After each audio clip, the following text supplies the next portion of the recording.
pode não ser uma mastite. Os senhores observem, aqui uma paciente com carcinoma inflamatório e aqui uma paciente com mastite granulomatosa, ambas com retração de mamilo, ambas com hiperemia de pele. Na literatura, vários artigos falando principalmente das mastites granulomatosas, que seriam grandes imitadores de carcinoma. E o carcinoma inflamatório, apesar de ser um dos mais raros, é o de pior prognóstico. Cerca de 20% das pacientes ao diagnóstico já têm metástase. E a sobrevida é baixa, no máximo 36 meses na literatura. Por isso é importante, aquela paciente que não está melhorando do tratamento de mastite, vamos formular essa hipótese de carcinoma, principalmente acima dos 35 anos. Então, resumindo, antibiótico terapia de escolha na mastite puerperal continua sendo a cefalexina, e na não puerperal associar o metronidazol, principalmente devido aos anaeróbios nas subareolares. As orientações sobre a amamentação são importantíssimas, aí também com a participação de equipe multidisciplinar, fonoaudiólogas, enfermeiras que trabalham em grupos de aleitamento, e a paciente que não melhora clinicamente, fiquem todos alerta. Pode não ser uma mastite comum infecciosa, pode ser uma mastite granulomatosa ou mesmo carcinoma.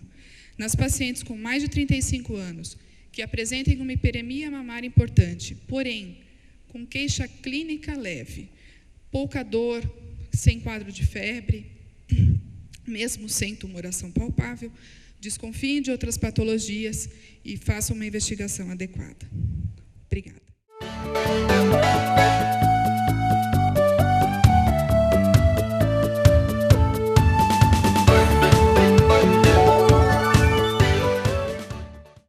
Bem, eu como coordenador tenho que fazer uma resenha do que foi falado. Vou ser bem rápido porque eu estou vendo o auditório repleto, então acho que vocês têm algumas dúvidas para tirar com a gente aqui. Então quero começar com a aula do Juvenal. O maior problema da dor mamária é a cancerofobia. O Juvenal falou bem isso daí, e também eu queria até desafiar o pessoal aqui da plateia, quem nunca deu vitamina para tratar uma dor mamária. E daí eu lembro bem do professor Laurival. As vitaminas fortificam, tonificam, mas na mesma fica, não resolve nada. O professor Laurival falava isso de uma maneira assim, bem evidente e expressiva. Fizemos um trabalho em Botucatu, onde se comparou aspirina, acho que foi progesterona também, isso, aspirina, placebo e vitamina. Não houve diferença em nenhuma em relação à dor mamária. A única coisa em relação ao professor Juvenal é a ênfase que ele deu ao tratamento com o danazol. O danazol é uma droga que dá efeitos colaterais extremos. Primeiro, é cara. Segundo, dá efeitos colaterais extremos. Terceiro, dá um hirsutismo na mulher. E às vezes eu falo, a mulher que trata dor mamária com o danazol, no fim a gente está tratando um homem de dor mamária, de tão hirsuto que fica. De qualquer forma, depois o professor Juvenal pode falar. E eu gostaria de que ele falasse alguma coisa mais em relação ao tratamento com o tamoxifeno ou os derivados do tamoxifeno com aplicação local na mama, evitando assim aquelas repercussões do tamoxifeno do ponto de vista sistêmico. Quanto ao Felipe, quando que a gente faz punção no fibroadenoma? Faz sempre. Depois você me responde. E outra coisa, o fibroadenoma múltiplos, como é que a gente conduz dessa maneira aí? Outro dia apareceu lá na nossa faculdade uma mulher que tinha 64 fibroadenomas, certo? Distribuído entre as duas mamas. Depois o Felipe fala. O Novita, o importante da aula do derrame papilar é a gente definir bem quais são as características que nós podemos induzir o caso para o lado de malignidade. Essa semana, no meu consultório, chegou uma moça com queixa de derrame papilar. Aí eu fui examinei, não saiu nada. Falei para ela, mas como é que é esse? Mostra para mim. Ela quase arrancou a mama para mostrar 0,1 milímetro de uma gotinha que saiu. Então, tem que saber bem o que é isso. E o mais importante é o que o Novita falou, as características de malignidade. Uniductal, unilateral, sanguinolenta ou tipo água de rocha. E o mais importante de tudo, tem que ser espontâneo. Tá? Não adianta a mulher arrancar a mama para sair uma gotinha lá de derrame.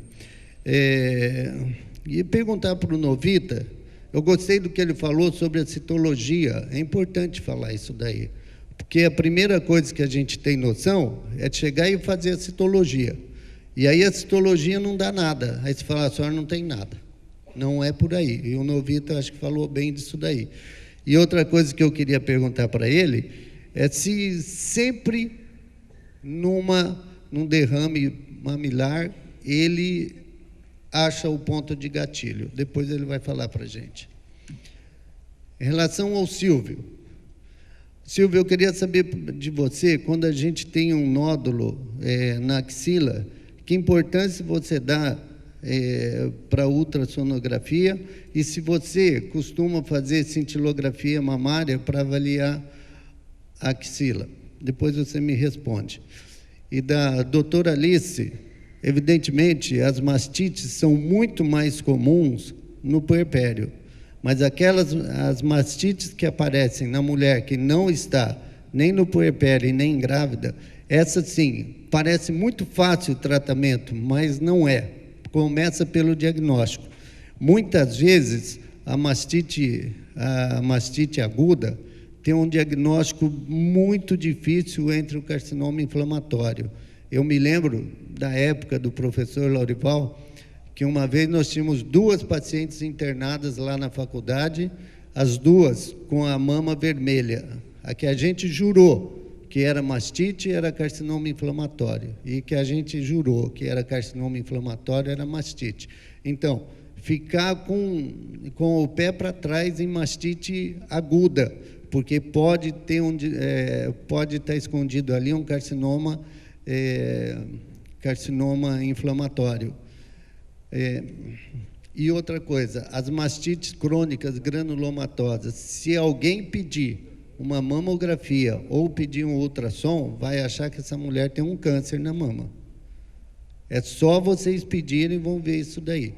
Então, o diagnóstico é muito importante e o tratamento tem que ser feito de uma maneira adequada, porque as mastites granulomatosas, na verdade, elas têm um tratamento específico para a doença que está causando esse granuloma, certo? E muitas vezes, mesmo lá na faculdade, a gente já teve casos onde que alguns do nosso grupo sugeriram que se fizesse a retirada do tumor. Na verdade, nós discutimos bastante e um simples tratamento clínico regrediu totalmente esses granulomas da mulher. Acho que eu já falei demais. Vou deixar para os participantes e depois eu abro para a plateia.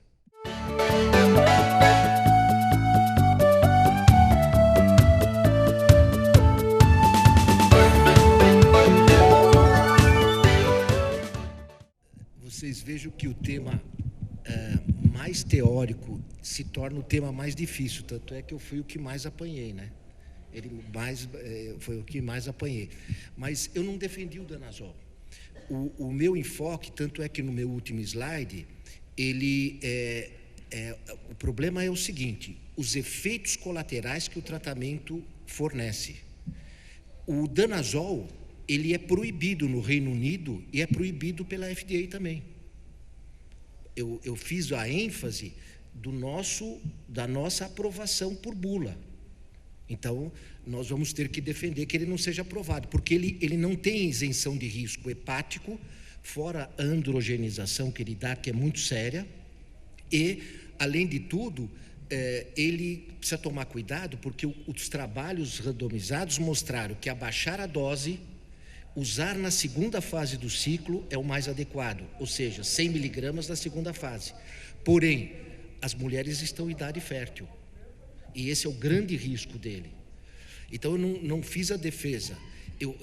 No algoritmo que não me deu tempo de detalhar, eu coloco ele como nível secundário de atendimento, nunca em nível primário de atendimento. Assim como o tamoxifeno de baixa dose é o que é mais citado em todas as aleatorizações dos ensaios clínicos. Porém, ele não é isento de riscos. O risco do 10 é menos do que o risco do 20 para endométrio. Mas o grande problema é, usar isto não deve ser rotina.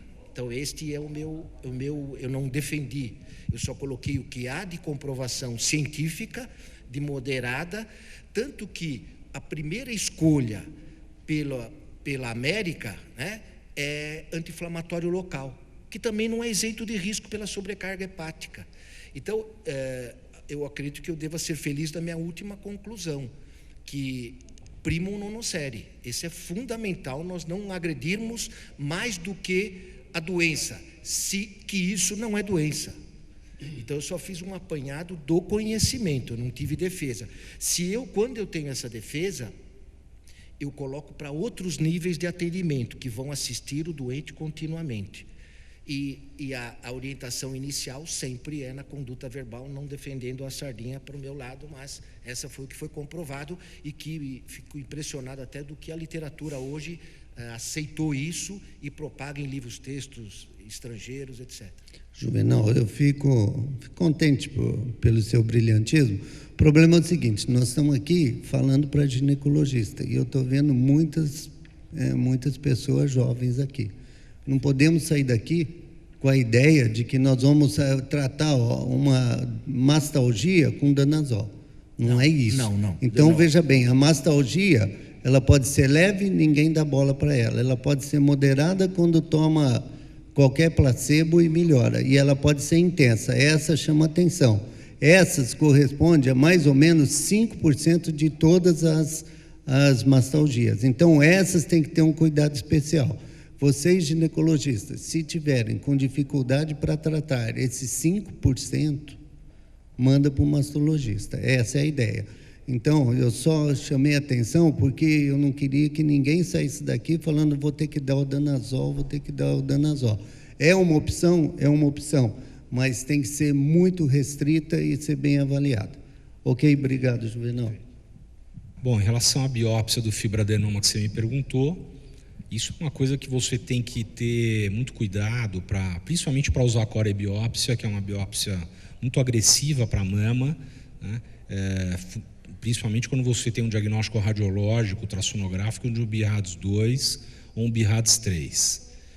Eu acredito que um bom segmento, um segmento radiológico onde você confia em quem está fazendo esse exame, pode ser você mesmo ou algum radiologista, você deixar solto uma paciente com um nódulo que aparentemente tem uma característica benigna em laboratórios onde você não conhece o radiologista, eu acho que isso é temerário, entendeu? E respeitar o que a gente já sabe, né? Um nódulo paralelo à pele, com bordas muito definidas, quer dizer, uma lesão categorizada como um BIRADS 3 ou 2, você pode fazer um segmento.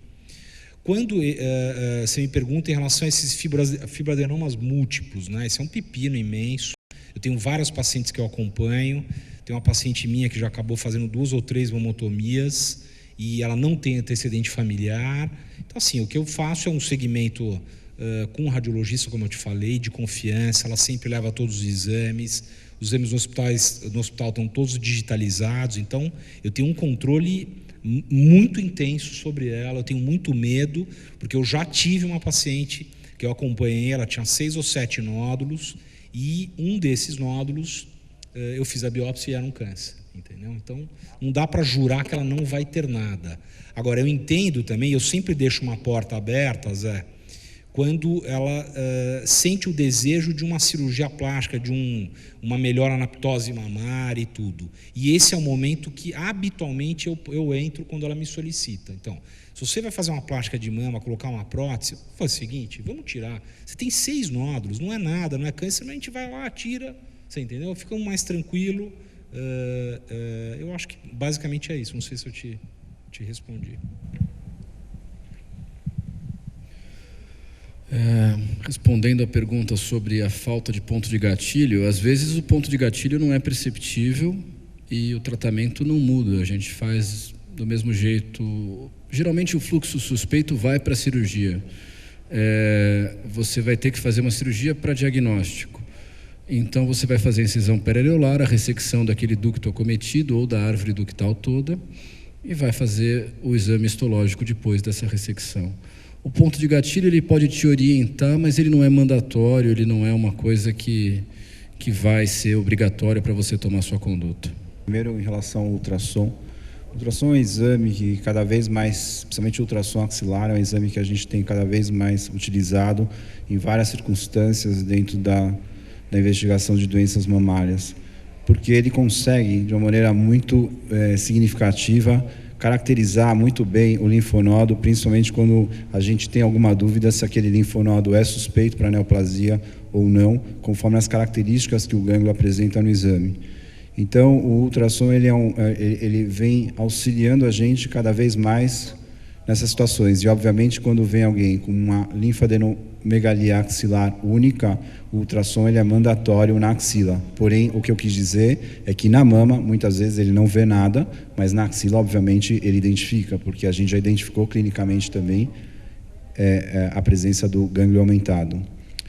Em relação à linfocintilografia mamária, nós no Einstein não temos nenhuma experiência. Se eu não me engano, no Brasil, acho que a única experiência boa com esse tipo de método é em Botucatu, onde você vem. Então, a gente não utiliza.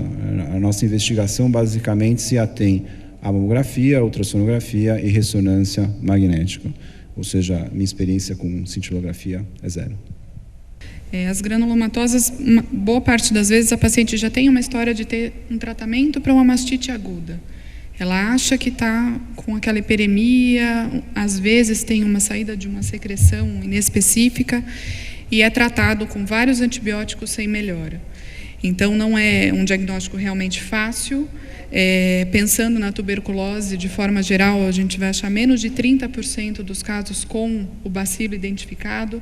É um diagnóstico bastante difícil, muitas vezes até com indicação de um tratamento, de certa forma, empírica. E o tratamento da própria mastite granulomatose idiopática é uma coisa que até um mastologista acha um pouco desconfortável, porque é uma paciente que sempre tem uma chance de recidiva, você tem que fazer modular muito o sistema imunológico dela com corticóide ou com outro tipo de droga imunossupressora. Então, é um diagnóstico difícil e um tratamento bastante desconfortável para a paciente também. Mas, claro, alguns casos crônicos recidivantes, paciente que não melhora com antibiótico, é mais uma hipótese além do carcinoma inflamatório que nós já falamos aqui. A discussão está aberta. A primeira é para o Guilherme.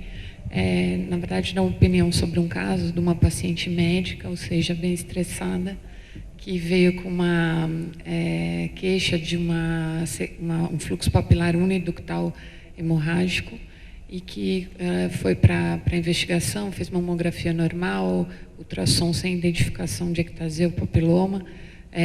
Foi feita uma tentativa de ductografia que não identificou o ducto, e por insistência dela fez uma citologia também negativa e no término dessa investigação ela já nem apresentava mais a descarga papilar.